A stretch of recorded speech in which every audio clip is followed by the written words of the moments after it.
Hi, it's Chris Moore with Senior Remodeling Experts. I'm talking to you today about the reality of the difficulty of caregiving. We can't talk about aging in place without talking about caregiving. Rosalind Carter once said, each one of us, either you are a caregiver, you have been a caregiver, or you will be a caregiver. Caregiving it's just part of life. We live in families. We love the people in our families, and sooner or later, we're all going to be in a position where somebody that we love needs some help, needs some care. And so we become caregivers. I said for years to people, you become a caregiver suddenly because people don't want to think about, what might come down the pike.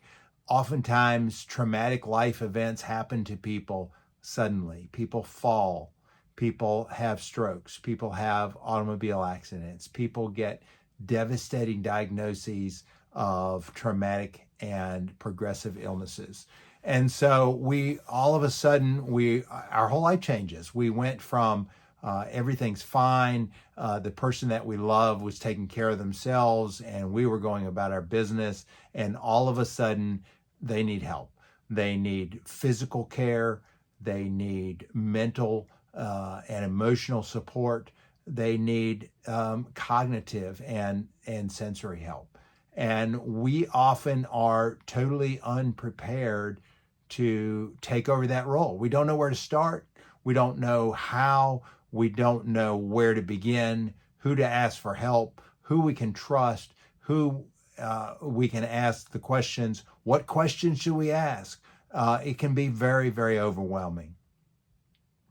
And so how do we deal with that?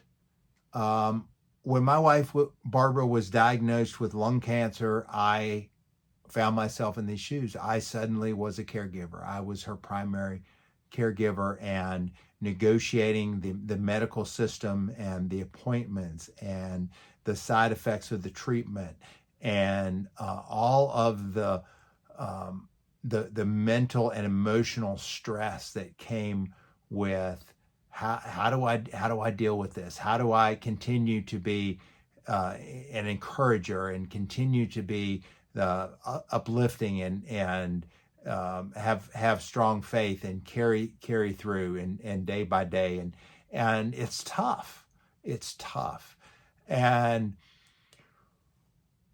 But the alternative is to turn that duty over to a stranger.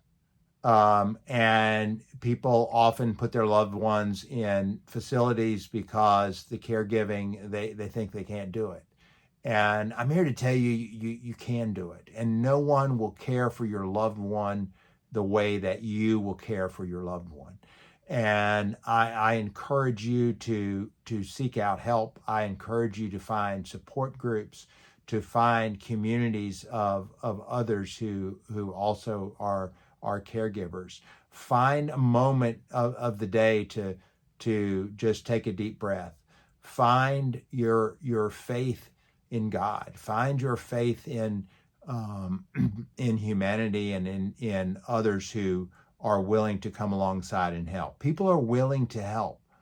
We often don't know how to ask for help, but people are willing to help if you will let them. And so I would say that just let people help you. Let people be there, bring you a meal, wash the car, clean the gutters, mow the grass, wash the dishes, whatever that would be helpful to you in caring for that loved one in that circumstance.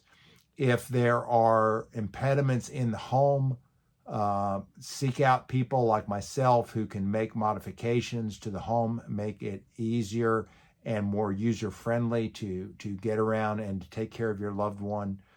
Find support groups, find neighbors, family, church family who are willing to come alongside and help you, excuse me, and be there for you and help to carry your burdens through that caregiving experience. And But just be aware that this time is precious. As hard as it is, the moments that you have to spend with your loved one, the care that only you can provide, you will cherish those memories and hang on to that time. And when ultimately my wife Barbara passed away, it was the hardest thing I'd ever gone through, and yet there was more grace in that moment and more support in that moment, and God carried me through that difficult time. And in that dry and barren place that I went through of just despair and anguish, I was able to, like the phoenix, rise from the ashes, and it made me a stronger person. It made me a more compassionate person. It made me a more loving person. And by the grace of God, He brought Michelle into my life, and I have been just so blessed to be married again, and to be able to share my life with her, and to heal, and to be a much better provider and a much more compassionate provider in the space that I operate in, aging in place home modifications, and to be able to stand alongside people and be with people as they go through this journey of being caregivers, and of learning to accommodate and to work through the challenges that life has to offer. It's the challenges that make us strong. It's the challenges that make us resilient and make us who we need to be in order to enter into the next chapter of our life. So I hope this helps. I hope that for any of you out there that are currently a caregiver and have a loved one that you're taking care of, and that at times it can seem so hard and so overwhelming, don't give up. Don't despair. You will find strength in the moments when you need it. And if this has been a blessing to you, let me know in the comments. I hope you'll subscribe to our channel. There's much more to come. And God bless each and every one of you. And thank you for watching, and have a great day.